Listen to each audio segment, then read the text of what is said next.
फारूक अशरफ जब जब जो भी कहते हैं तब तब वही करते हैं। अब आला क्वालिटी, वसी रेंज, वाजबी कीमत और मियारी खिदमात की पेशकश कर रहे हैं। मलिका फर्नीचर्स, रूबरू वाल्टा होटल, मुगलपुरा, हैदराबाद। आप 403 पर क्यों नहीं लड़ रहे? मेरा सवाल पूरा हो गया। क्या इसकी वजह ये मानी जाए कि आपने सिर्फ वोट काटने के लिए, बीजेपी को फायदा पहुंचाने के लिए ही मैदान में आप उतरे हैं? सबसे पहले ये है कि मैं जब इलेक्शन नहीं लड़ा तो 70 सीट पर बीजेपी कामयाब हो गई। मैं जब इलेक्शन नहीं लड़ा तो यादव परिवार के 5 कामयाब हो गए। मैं जब इलेक्शन नहीं लड़ा तो कांग्रेस के 2 कामयाब हो गए। मैं जब इलेक्शन नहीं लड़ा तो मुजफ्फरनगर हो गया।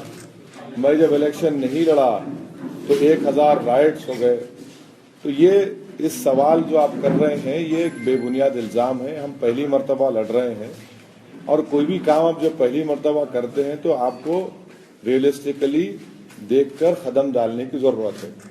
और मेरा मानना यह है कि कोई भी काम अगर आप सही तरीके से करेंगे तो यकीनन उसको आप आगे लेकर जा सकते हैं।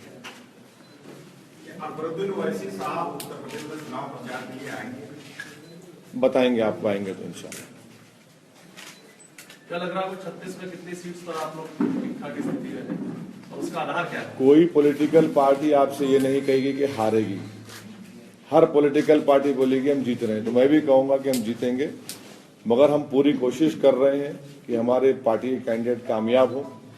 जो हमको ग्राउंड से अभी तक जो रिस्पांस मिला वो काफ़ी इनकरेजिंग है और हम उम्मीद करते हैं कि वो वोट में भी तब्दील हुआ होगा और तब्दील होगा। इलेक्शन के बाद अगर इत्तेहाद की बात होती है, अगर कुछ ऐसा सिनेरियो बनता है तो आप सपा कांग्रेस गठबंधन या व्यक्ति किसके साथ जाना पसंद करें? ये आइडिया है। अब 11 मार्च को क्या नतीजा आता है उसके बाद ही इसका फैसला कर सकते हैं। अभी तो लेकिन आप पहले मायावती की तारीफ कर चुके हैं। नहीं, मैंने ये कहा कि काशीराम ने जो काम किया था वो यकीनन काबिल मुबारकबाद है।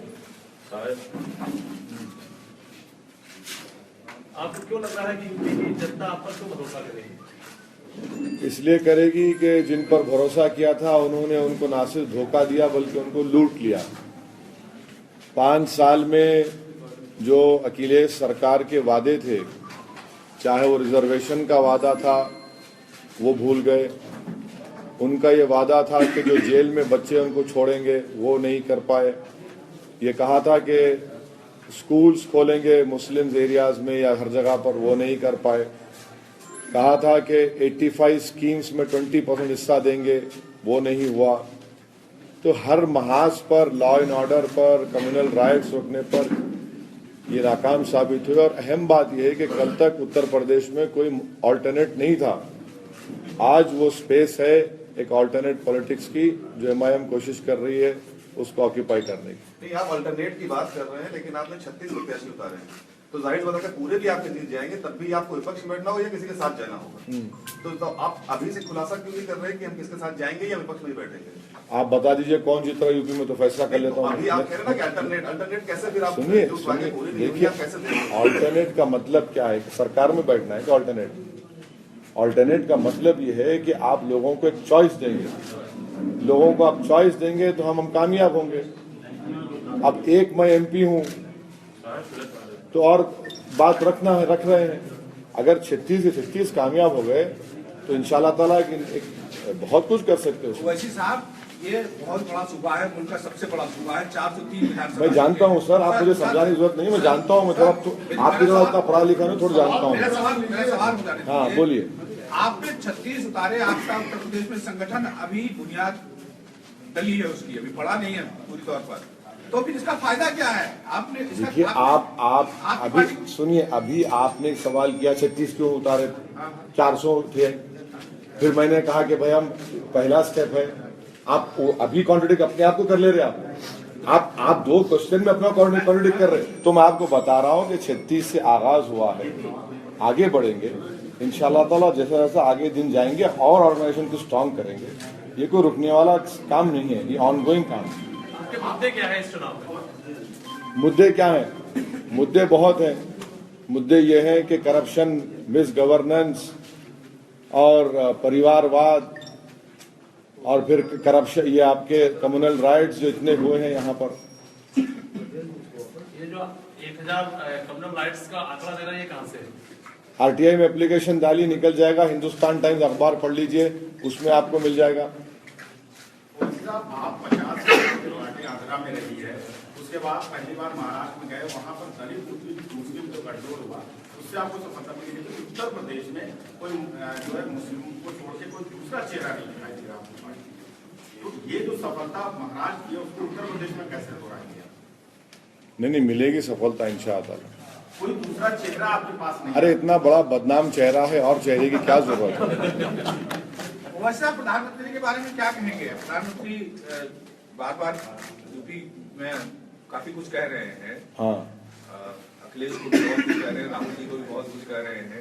कल आप बोले हैं कि अगर पाकिस्तान न गए होते तो हमला ना होता, ऐसा कुछ कल कहा है आपने कहीं? हाँ, उनकी कोई कंसिस्टेंट फॉरेन पॉलिसी नहीं है ना, कोई कंसिस्टेंट फॉरेन पॉलिसी नहीं है। हम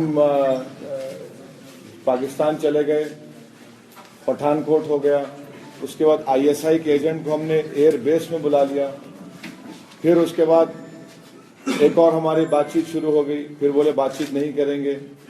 आज भी हमारे इंटरनेशनल बॉर्डर से, एलओसी से, पीओके से लोग घुसकर आते हैं, दहशतगर्द टेररिस्ट।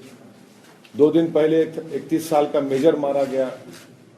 तो ये खत्म ही नहीं हो रहा, कोई पॉलिसी नहीं है इनके पास, कंसिस्टेंट पॉलिसी नहीं है। और यही वजह है कि डिमोनेटाइजेशन का सबसे ज्यादा असर तो मीडिया पर भी पड़ रहा है। अभी तो एड्स ही नहीं मिल रहे आप लोगों को। जी, अब ये दादरी और बाबरी का मिलन है। ये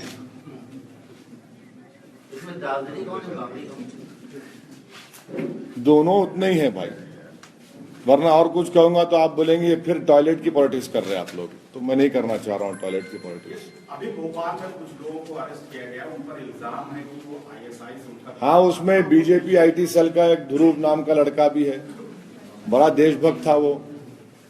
बताइए, बीजेपी कुछ बोलती नहीं उसके बारे में। आप क्या जानना चाहते हैं?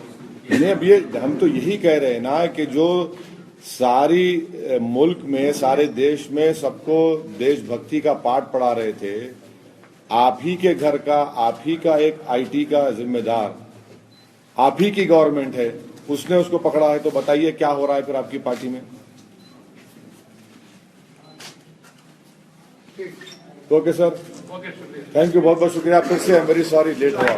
फारूक अशरफ जब जब जो भी कहते हैं तब तब वही करते हैं।